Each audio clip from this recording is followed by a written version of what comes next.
السلام علیکم ورحمۃ اللہ۔ آج کی مختصر بات، آج کی آیا آف دا ڈے کیونکہ پاکستان کے بہت سارے کلچرل اسٹیریوٹائپس کو ڈائریکٹلی ہٹ کرتی ہے، تو سوچا اس بارے میں تھوڑی سی بات کی جائے۔ اس آیت کا کانٹیکس یہ ہے کہ حضرت موسیٰ علیہ السلام جو ہے وہ جب اور میں چاہوں گا کہ آپ یہ سورہ قصص میں ضرور یہ واقعہ پڑھیں کہ حضرت موسیٰ علیہ السلام جو ہے ان کو ایک خدشہ لاحق ہو جاتا ہے کہ فرعون کی فوج جو ہے وہ ان کے در پہ ہے، کیونکہ ایک واقعہ ہوا ہوتا ہے جس کے کانٹیکس میں جو ہے نا وہ ان کی فرعون کی فوجوں نے تلاش کری ہوتی ہے۔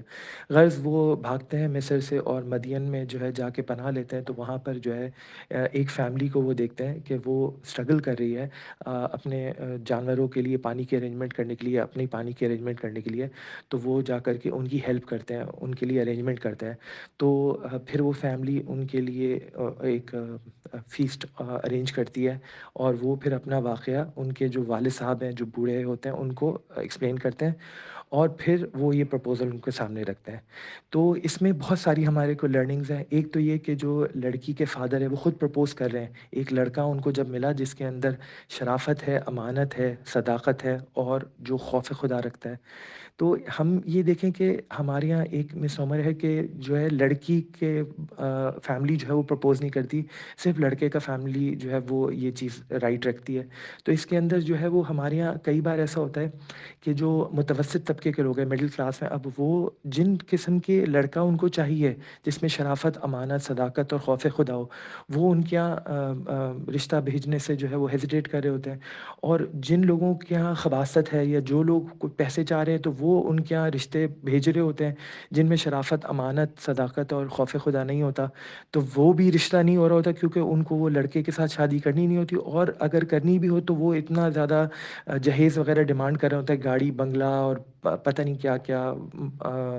تو وہ چیزیں جو ہے وہ افورڈ نہیں کر سکتے، تو اس وجہ سے ہمارے بچوں کی شادیاں بہت آگے بڑھ رہی ہیں۔ اگر کسی کے اندر شرافت، امانت، صداقت اور خوف خدا ہے اور وہ فائنینشلی اتنا اسٹرانگ نہیں ہے، اس میں کوئی قباحت نہیں ہے کہ جو فیملی ہے وہ اس کے ساتھ کوئی ارینجمنٹ ایسی کرے، اس کے ساتھ امپلائمنٹ کانٹریکٹ بھی ارینج کر لے، اور امپلائمنٹ کانٹریکٹ ایز اے مہر کے طور پہ کام کر لے۔ اور ہمارے یہاں کیونکہ وہ جو ہمارا کلچرل بیگیج ہے وہ اتنا ہے کہ ہمیں یہ ساری چیزیں بہت معیوب لگتی ہیں،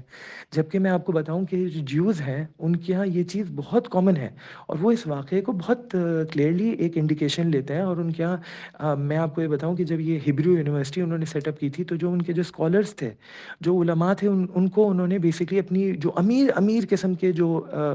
جوش جو سیٹھ کہہ لیں آپ ان کو، وہ ان کو جو ہے انہوں نے اپنی بچیوں کے ساتھ رشتے کرائے، انہوں نے کہا کہ آپ ہمارے جو فیملی انڈاؤمنٹس ہیں ان کو مینیج کریں، ہمارے ویلتھ فنڈ مینیج کریں، اور آپ جس یونیورسٹی میں پڑھا رہے ہیں وہاں پڑھاتے رہیں، جہاں استاد ہیں وہاں استاد رہیں، اور آپ وہاں پہ ایک تو لوگوں کی خدمت کریں، انہیں بتائیں کیا ہے، اور اس کے علاوہ جو ہے وہ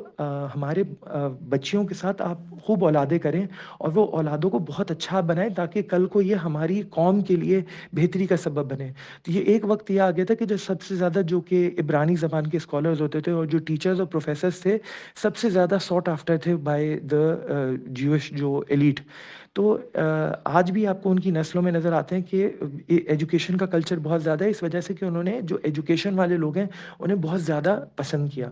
اچھا، پھر دوسری بات یہ، اور میں بھی ماشاءاللہ 3 بیٹیوں کا باپ ہوں، تو میں بھی اللہ سے دعا کرتا ہوں اللہ تعالیٰ جب بھی موقع آئے تو میرے لیے بھی اسی قسم کا جو ہے نا وہ ایک جذبہ پیدا کرے۔ اور دوسری بات اس میں یہ ہے کہ ہمارے یہاں جو ہے وہ بیٹیوں کو جو ہے وہ جائیداد تک میں سے تو حصہ دیا نہیں جاتا، تو یہ کیا کہ داماد کو جو ہے وہ اتنا آنر کیا جائے، تو ہمیں اس کلچر کو بھی چینج کرنا پڑے گا۔ اس میں ہمیں یہ دیکھنا پڑے گا کہ اسلام کا مزاج کیا ہے، اور اسلام میں اگر اس چیز کی گنجائش ہے کہ داماد کو نوکری پہ رکھا جا سکتا ہے تو اس میں کوئی پرابلم نہیں ہے۔ ہمیں لوگوں کے تانوں کی اور ان تمام چیزوں کی کوئی جو ہے نا وہ خیال نہیں رکھنا چاہیے، ہمیں یہ سوچنا چاہیے ہمارے بچی کے لیے کیا چیز زیادہ بہتر ہے۔ پھر تیسری چیز جو اس کے اندر ہمیں لرننگ ملتی ہے وہ یہ ہے کہ جو فادر ان لا ہے وہ یہ کہہ رہے ہیں کہ آپ مجھے عنقریب صلح کرنے والوں میں سے، صالحین میں سے، جو نیکوں میں سے پائیں گے۔ تو اسی طریقے سے ہمیں بھی یہ سوچنا چاہیے کہ ہم کیا، جب ہمیں یہ رول ملتا ہے تو کیا ہم ایسے فادر ان لا بنتے ہیں کیا؟ کئی بار ہم نے دیکھا ہے کہ سوسائٹی میں جو پیرنٹس ان لا ہیں وہ بہت انٹرفیئر کر رہے ہوتے ہیں، اور جو ہے وہ کئی بار جو ہے وہ ان کا ایک نیگیٹو انفلوئنس ہوتا ہے شادی کے اوپر۔ تو ہمیں اس طریقے کا نہیں بننا چاہیے، ہمیں کوشش یہی کرنی چاہیے کہ ہم اپنی فیملی کے لیے ایک جوڑ کا سبب بن رہے ہوں، اور ہم اپنی فیملی میں اپنی بچی کو بھی سمجھائیں، اپنے داماد کو بھی اپنے بیٹے کی طرح ہی سمجھیں۔ تو یہ جو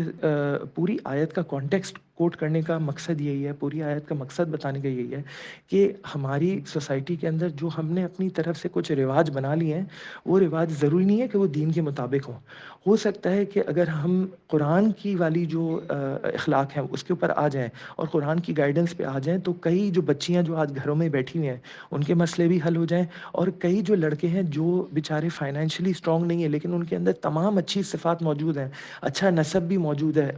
شریف گھرانوں سے بھی ہیں، ان کے بھی رشتے بن جائیں۔ اللہ تعالیٰ ہم سب کو کہنے سننے کے ساتھ عمل کی توفیق نصیب فرمائے۔ یہی وہ چیز ہے جس سے اچھے خاندان پنپتے ہیں۔ خاندان پنپنے کے لیے اور واقعی اگر ہم چاہتے ہیں کہ ہماری بچیوں کی جو ہے وہ آگے زندگی اچھی ہو، تو ہمیں اچھے بیج تلاش کرنے پڑیں گے، اچھے ایسے لڑکے تلاش کرنے پڑیں گے جو کہ آگے جا کر کے ہماری نسلوں کو جو ہے وہ صدقہ جاریہ کا سبب بنائے۔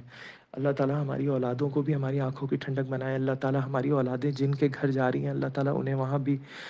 خوش خرم اور آباد رکھے۔ اللہ تعالیٰ ان سب کو جو ہے وہ جو ہمارے بچے ہیں، اللہ تعالیٰ ان کے نصیب اچھے کرے۔ آمین ثم آمین۔